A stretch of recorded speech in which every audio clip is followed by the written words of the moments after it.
ನಮಸ್ತೆ, good morning. ಎಲ್ಲರೂ ಹೇಗಿದ್ದೀರಾ? ನಾನು ಬೆಳಗ್ಗೆನೇ ಇವತ್ತು ಬಟ್ಟೆ ಒಗೆಯೋಣಂತ ಮೇಲಕ್ಕೆ ಬಂದೆ. ಬಟ್ಟೆ ಜಾಸ್ತಿ ಇತ್ತು, ಹಾಗಾಗಿ ಕೆಲ್ಸಕ್ಕೆ ಹೋಗೋಷ್ಟೊತ್ತಿಗೆ ಸ್ವಲ್ಪ ಒಗ್ದಾಕ್ಬಿಡೋಣ ಅಂದ್ಬಿಟ್ಟು. ಅಂದರೆ ಒಂದೇ ದಿವಸ ಒಗೆಯೋಕ್ಕಾಗಲ್ಲ, 2 ದಿವಸ ಆಗುತ್ತೆ ನಾನು ಬಟ್ಟೆ ಒಗೆಯೋಕ್ಕೆ. ಅದಕ್ಕೆ ಇವತ್ತು ಸ್ವಲ್ಪ ಎಷ್ಟಾಗುತ್ತೋ ಅಷ್ಟು ಒಗ್ದಾಕೋಣ ಅಂದ್ಬಿಟ್ಟು ಮೇಲ್ಗಡೆ ಬಂದು ಒಗಿತಾ ಇದ್ದೀನಿ. ಥಂಡಿ ಬೇರೆ, ಇಬ್ಬನಿ ಬೇರೆ ಬಿದ್ದೈತೆ. 6:30 ಟೈಮ್ ಬಂದ್ಬಿಟ್ಟು ಇವಾಗ ಎದ್ದು ನಾನು ಬಂದಿದ್ದು ಬಟ್ಟೆ ಒಗೆಯೋಕ್ಕೆ.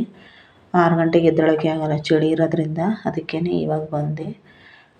ಒಂದೊಂದು ದಿವಸ ಇಟ್ಕೊಂಡು ಬಿಚ್ಚಾಕವಲ್ವ, ಹಂಗಾಗಿ ಏನು ಕೊಳೆ ಆಗಿರಲ್ಲ. ಅದಕ್ಕೆ ಇವೆಲ್ಲ ಒಗ್ದಾಕ್ಬಿಡೋಣ ಅಂದ್ಬಿಟ್ಟು ನಾಳೆ ಇವತ್ತೊಂದು ಸ್ವಲ್ಪ ಒಗಿತೀನಿ. ನಾನು 1-2 ವಿಷಯ ಮಾತಾಡಬೇಕು. ಯಾಕಂದರೆ ಹಂಗೆ ಕೆಲಸ ಮಾಡ್ಕೊಂಡೇ ಮಾತಾಡ್ತೀನಿ. ಯಾಕಂದರೆ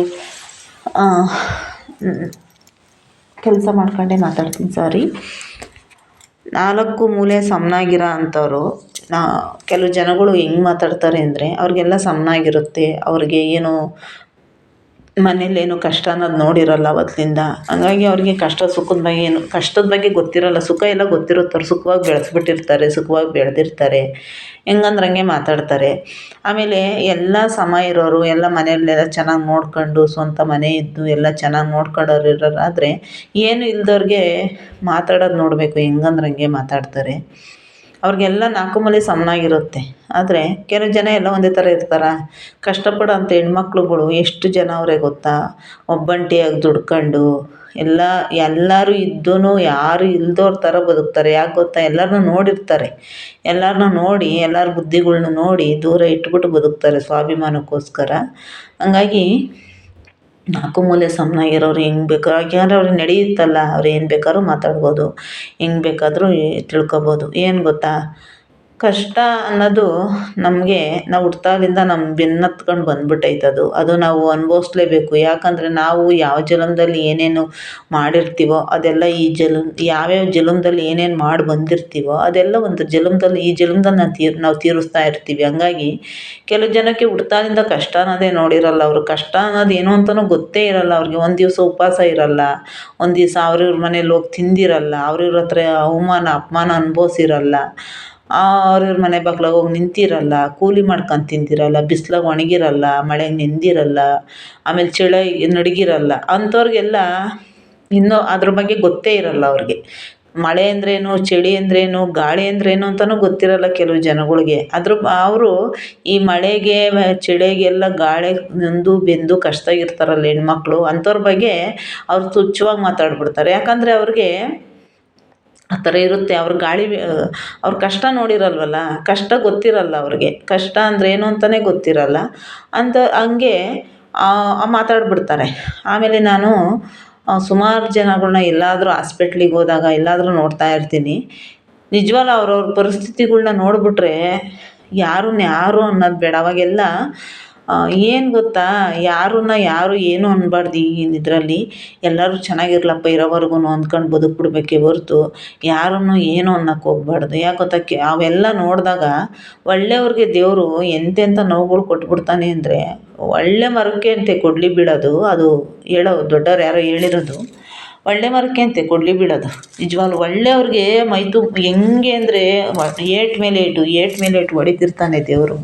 ಆದರೆ ಕೆಟ್ಟ ಕೆಲಸ ಮಾಡ್ಕೊಂಡು ತಿರ್ಗೋರಿಗೆ, ಸೋಂಬೇರಿಗಳ್ಗೆ ಏನೂ ಆಗೋಲ್ಲ. ಅವ್ರು ಆರಾಮಾಗಿರ್ತಾರೆ, ದುಡ್ಕೊಂಡು ತಿನ್ಕೊಂಡು ಆರಾಮಾಗಿರ್ತಾರೆ.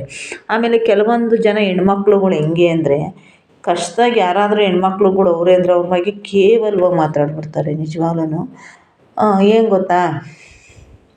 ನಾನು ಅವಲೇ ಒಂದು ವಿಡಿಯೋ ಮಾಡಿ ಹಾಕಿದ್ದೀನಿ. ಅದ್ರ ಬಗ್ಗೆ ಮತ್ತೆ ಇನ್ನೊಂದ್ಸಲಿ ನಾನು ಅದನ್ನೇ ಹೇಳೋಕ್ಕೆ ಇಷ್ಟನೇ ಪಡೋಲ್ಲ. ಊಸಿದ್ದು ಕೆಮ್ಮಿದ್ದು ಎಲ್ಲ ಅದನ್ನು ನಾನು ಹೇಳ್ಬಾರ್ದು, ಬಟ್ ಆ ವಿಡಿಯೋದಲ್ಲಿ ನಾನು ಹೇಳ್ತಾ ಇದ್ದೀನಿ. ಒಂದು ವಿಡಿಯೋ ಮಾಡಾಕ್ತಾಳೆ ಅಂತ ಯಾರೋ ಒಬ್ಬರು ಅಂದ್ರಂತೆ. ಅವ್ರಿಗೆ 4 ಮೂಲೆ ಸಮನಾಗೈತೆ, 4 ಮಸ್ತಾಗಿ ಸ್ವಂತ ಮನೆ ಐತೆ, ಕೈಲಿ ಕೆಲಸ ಐತೆ, ಗೌರ್ಮೆಂಟ್ ಕೆಲಸ. ಆ ಗೌರ್ಮೆಂಟ್ ಕೆಲಸ ಐತೆ ಅನ್ನೋ ಅಹಂಭಾವದಲ್ಲಿ ಆ ಥರ ಮಾತಾಡೋದು. ಕೆಲವು ಜನ ಗೌರ್ಮೆಂಟ್ ಕೆಲಸದಾಗಿರೋರ್ಗೆ ಹೆಂಗೆ ಅಂದರೆ, ಏನೋ ಒಂದು ರಾಷ್ಟ್ರ ಪ್ರಶಸ್ತಿನೋ ಏನೋ ಒಂದು ಸಾಧನೆ ಮಾಡಿಬಿಟ್ಟವ್ರೇನೋ ಒಂಥರ. ಗೌರ್ಮೆಂಟ್ ಕೆಲಸ ಸಿಕ್ಕಿರೋದು ಅಂಥವ್ರಿಗೆ ದುರಹಂಕಾರ ಅನ್ನೋದು ನೆತ್ತಿಗೇರ್ಬಿಟ್ಟಿರುತ್ತೆ. ಇನ್ನೊಬ್ರು ಹೆಣ್ಮಕ್ಳ ಬಗ್ಗೆ ಕೆಟ್ಟದಾಗಿ ಮಾತಾಡ್ತಿರ್ತಾರೆ ಅವರೆಲ್ಲ. ಇನ್ನೊಬ್ರು ಹೆಣ್ಮಕ್ಳ ಬಗ್ಗೆ ತುಚ್ಛವಾಗಿ ಮಾತಾಡ್ತಾರೆ. ಯಾಕಂದರೆ ಅವರು ಮಕ್ಳುಗಳ್ಗೆ ಎಲ್ಲ ಏನು ಪಾಠಗಳು ಹೇಳ್ಕೊಡ್ತಾರೋ ಸ್ಕೂಲ್ಗಳಲ್ಲಿ ಗೊತ್ತಿಲ್ಲ. ಸ್ಕೂಲ್ಗಳಲ್ಲಿ ಅಂಗನವಾಡಿಗಳಲ್ಲಿ ಏನು ಪಾಠ ಹೇಳ್ಕೊಡ್ತಾರಪ್ಪ ಮಕ್ಳುಗಳ್ಗೆ, ಇದನ್ನೇ ಕಲೀರಿ, ಕೇಡು ಬುದ್ಧಿ ಕಲೀರಿ, ಇನ್ನೊಬ್ರನ್ನ ಹೀಯಾಳಿಸ್ರಿ, ಇನ್ನೊಬ್ರಿಗೆ ಅಪಮಾನ ಮಾಡಿರಿ, ಇನ್ನೊಬ್ರನ್ನ ಅವಮಾನ ಮಾಡಿರಿ ಅಂತಲೇ ಹೇಳ್ಕೊಟ್ಟಿರ್ತಾರೆ. ದುರಹಂಕಾರನೇ ಪಡ್ರಿ ಅಂತಲೇ ಹೇಳ್ಕೊಡ್ತಾರೇನೋ ನಿಜವಾಗ್ಲೂ. ಅಂಥವ್ರಿಗೆಲ್ಲ ಗೌರ್ಮೆಂಟ್ ಕೆಲಸ ಹೆಂಗೆ ಸಿಗುತ್ತೋ ಗೊತ್ತಿಲ್ಲ. ದುರಹಂಕಾರ ಅಂದರೆ ದುರಹಂಕಾರದಲ್ಲಿ ಮಾತಾಡ್ತಾರೆ. ಕೆಲವು ಜನ ಹೆಣ್ಮಕ್ಳು, ನಾನು ಎಲ್ಲರಿಗೂ ಹೇಳಲ್ಲ, ನನ್ಗೆ ಆ ಥರ ಅಂದಿರೋರ ಬಗ್ಗೆ ನಾನು ಮಾತಾಡ್ತೀನಿ. ಯಾರ ಬಗ್ಗೆನೂ ಯಾರು ಇಲ್ಲಿ ಕೀಳಾಗಿ ಮಾತಾಡೋ ಅವಶ್ಯಕತೆ ಇರೋಲ್ಲ. ಯಾರಿಗಂದ್ರೆ ಯಾರ ಜೀವನ ಯಾರೂ ನಡೆಸಲ್ಲ ಇಲ್ಲಿ. ಅವ್ರವ್ರ ಜೀವನ ಅವರೇ ನಡೆಸ್ಕೊಂಡು ಹೋಗೋದು. ಇನ್ನೊಬ್ರು ಬಂದು ಯಾರೂ ಒಬ್ರ ಮನೆ ಸಂಸಾರ ಒಬ್ರು ನೀಚಲ್ಲ, ಒಬ್ರ ಮನೆ ಕಷ್ಟ ಸುಖ ಅರ್ಥ ಮಾಡ್ಕೊಳ್ಳಲ್ಲ. ಆಮೇಲೆ ಎಲ್ಲಿದ್ದೀರಾ ಹೆಂಗಿದ್ದೀರಾ ಅಂತಲೂ ಯಾರೂ ಕೇಳಲ್ಲ. ಎದುರಿಗೆ ಬಂದಾಗ ಆಯ್ ಬಾಯ್ ಅನ್ನೋದು ಅಷ್ಟು ಬಿಟ್ಟರೆ ಯಾರೂ ಕೇಳಲ್ಲ. ಅಂಥದ್ರಲ್ಲಿ ಒಬ್ರು ಮನೆಗೊಬ್ರು ಹೋಗ್ದಂಗೆ ಜೀವನ ಮಾಡ್ತಿರ್ತಾರಲ್ವ.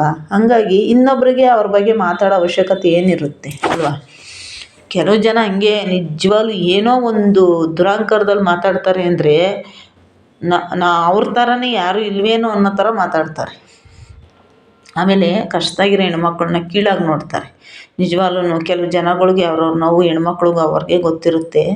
ನಾನು ಎಷ್ಟೋ ಜನ ಆಚೆ ಹೋಗಿ ನಾನು ಸಿಟೀಲಿ ಬಂದು ಸೇರ್ಕೊಂಡ್ಮೇಲೆ ಸುಮಾರು ಜನ ಹೆಣ್ಮಕ್ಳನ್ನ ನೋಡಿದ್ದೀನಿ. ಎಷ್ಟು ಕಷ್ಟಪಡ್ತಾರೆ ಅಂದರೆ ಅಷ್ಟು ಕಷ್ಟಪಟ್ಟು ಹೊಟ್ಟೆಗೋಸ್ಕರ ಅಷ್ಟು ಕಷ್ಟಪಡ್ತಾರೆ, ಮಕ್ಕಳಿಗೋಸ್ಕರ ಅಷ್ಟು ಕಷ್ಟಪಡ್ತಾರೆ. ಏನಕ್ಕೆ ಗೊತ್ತಾ, ನಮ್ಮ ಸಂಸಾರ ಚೆನ್ನಾಗಿರಬೇಕು, ನಮ್ಮ ಜೀವನ ಚೆನ್ನಾಗಿರಬೇಕು, ನಾವು ನಾಲ್ವರಂಗೆ ಬದುಕಬೇಕು, ನಾಲ್ವರಂಗೆ ಬಾಳಬೇಕು. ಯಾಕಂದರೆ ಹುಟ್ಟಿದ್ದೀವಿ, ಏನಾದರೂ ಒಂದು ಮಾಡಬೇಕು ಅನ್ನೋ ಕಾರಣಕ್ಕೆ ಬದುಕ್ತಿರ್ತಾರೆ ಹೆಣ್ಮಕ್ಳುಗಳು. ಮನೆ ಕೆಲಸ ಮಾಡೋರು, ಹೋಟ್ಲು ಕೆಲಸ ಮಾಡೋರು, ಗಾರೆ ಕೆಲಸ ಮಾಡೋ ಹೆಣ್ಮಕ್ಳುಗಳು ನಿಜವಾಗ್ಲೂ ಎಷ್ಟು ಕಷ್ಟಪಡ್ತಾರೆ ಗೊತ್ತಾ. ಕೆಲವು ಜನಕ್ಕೆ ಒಂದು ಹುಟ್ಟಾಲಿಂದ ಗೌರ್ಮೆಂಟ್ ಕೆಲಸ ನೋಡಿರಲ್ಲ, ಇಲ್ಲ ಸೆಂಟ್ರಾಗ ಒಂದು ಗೌರ್ಮೆಂಟ್ ಕೆಲಸ ಅಂತ ಸಿಕ್ಬಿಟ್ಟಿರ್ತೈತೆ. ಅದಕ್ಕೆ ನಾನು ಹಿಡಿಯೋಕ್ಕಾಗಲ್ಲ, ನಾನೇ ಅದೆಲ್ಲ ಮಾತಾಡಲ್ಲ ನಾನು. ನನಗೆ ಏನೋ ಒಂದು ರಾಷ್ಟ್ರ ಪ್ರಶಸ್ತಿನೋ ಏನೋ ಒಂದು ದೊಡ್ಡ ಸಾಧನೆ ಮಾಡಿರೋರ ಥರ, ಆ ಥರ 3 ಮಕ್ಳಿಗೆ ಪಾಠ ಹೇಳ್ಕೊಟ್ಬಿಟ್ರೆ ದೊಡ್ಡವ್ರು ಅನ್ಸ್ಕೊಳ್ಳಲ್ಲ. ಜ್ಞಾನ ಫಸ್ಟ್ ಕಲಿಬೇಕು, ಆಮೇಲೆ ಸಂಸ್ಕಾರ ಕಲಿಬೇಕು. ಯಾರ ಬಗ್ಗೆ ಹೆಂಗೆ ಮಾತಾಡಬೇಕು, ಹೆಂಗಿರಬೇಕು ಅನ್ನೋದನ್ನ ಸಂಸ್ಕಾರ ಕಲಿಯಲ್ಲ ಕೆಲವು ಜನ. ದುರಹಂಕಾರ ನೆತ್ತಾಗಿರುತ್ತೆ, ದುರಹಂಕಾರ ಅನ್ನೋದು ನಾನು ಅನ್ನೋದು ನೆತ್ತಾಗಿರುತ್ತೆ.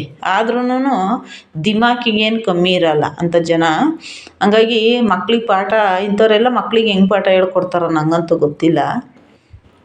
ಫಸ್ಟು ಮೇನ್ ನಾವು ಸಂಸ್ಕಾರ ಕಲಿಬೇಕು. ಯಾರ ಜೊತೆ ಹೆಂಗೆ ಮಾತಾಡಬೇಕು, ಯಾರನ್ನ ನೋಡಿ ಹೆಂಗೆ ಮಾತಾಡಬೇಕು ಅನ್ನೋದನ್ನ. ಹೊಟ್ಟೆ ಉರಿ ಅನ್ನೋದೊಂದು ಇರುತ್ತೆ ಅವ್ರಿಗೆ ಹೊಟ್ಟೆ ಉರಿ ಅನ್ನೋದೊಂದು ಇರುತ್ತಲ್ಲ, ಅವ್ರಿಗೆ ಏನು ಗೊತ್ತಾ, ಮುಂದೆಗಡೆ ಏನು ಬಾಯಿಗೆ ಬೆಲ್ಲದ ಥರ ಮಾತಾಡ್ತಾರೆ ಎದುರಿಗೆ ಸಿಕ್ಕಿದ್ರೆ. ಹಿಂದೆ ಮುಂದೆ ಮಾತ್ರ ಕಚಡ ಮನಸ್ಥಿತಿ ಇರ್ತೈತೆ ಅವ್ರಿಗೆಲ್ಲ.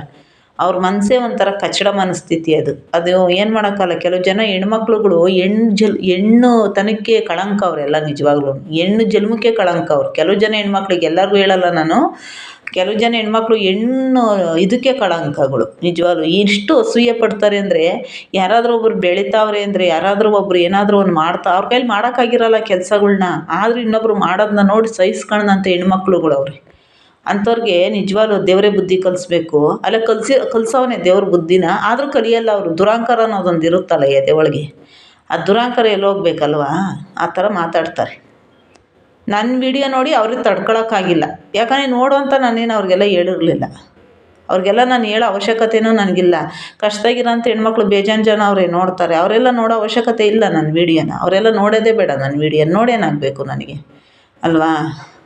ನಾನು ಯಾವ ಥರ ಅಂದರೆ, ನಾನು ಯಾರಿಗೂ ತಪ್ಪು ಮಾಡಿಲ್ಲ, ಏನಿಲ್ಲ, ಹೆದ್ರಕೊಳ್ಳೋ ಅವಶ್ಯಕತೆ ಇಲ್ಲ. ನನ್ನ ಕಷ್ಟ, ನನ್ನ ಜೀವನ, ನಂದೇನೋ ಒಂದು ಇದಕ್ಕೆ ನಾನು ಮಾಡ್ಕೊತೀನಿ. ಅಷ್ಟು ಬಿಟ್ಟರೆ ನಾನು ಯಾರ ಹತ್ರನೂ ಹೋಗಿ 10 ರೂಪಾಯಿ ಕೈ ಚಾಚಿಲ್ಲ. 10 ರೂಪಾಯಿ ಅವ್ರ ಮನೆ ಬಾಗಿಲಿಗೆ ಹೋಗಿ ಕೊಡ್ರಿ ಅಂತಲೂ ಕೇಳಲ್ಲ.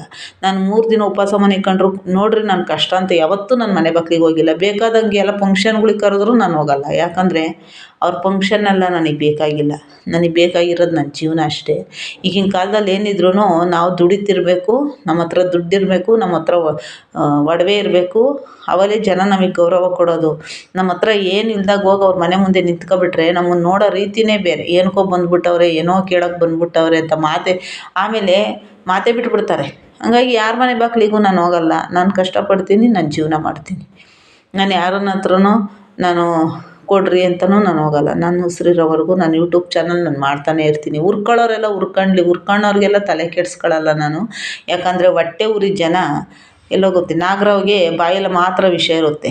ಇಂಥವ್ರಿಗೆ ಕೆಲವು ಜನಗಳಿಗೆ ಮೈ ತುಂಬ ವಿಷ ಅಡಗಿರುತ್ತೆ. ಆ ವಿಷನ ಹೆಂಗಪ್ಪ ಆಚೆ ಕಕ್ಕೋದು ಅಂದ್ಬಿಟ್ಟು ಕಕ್ತಾರವರು.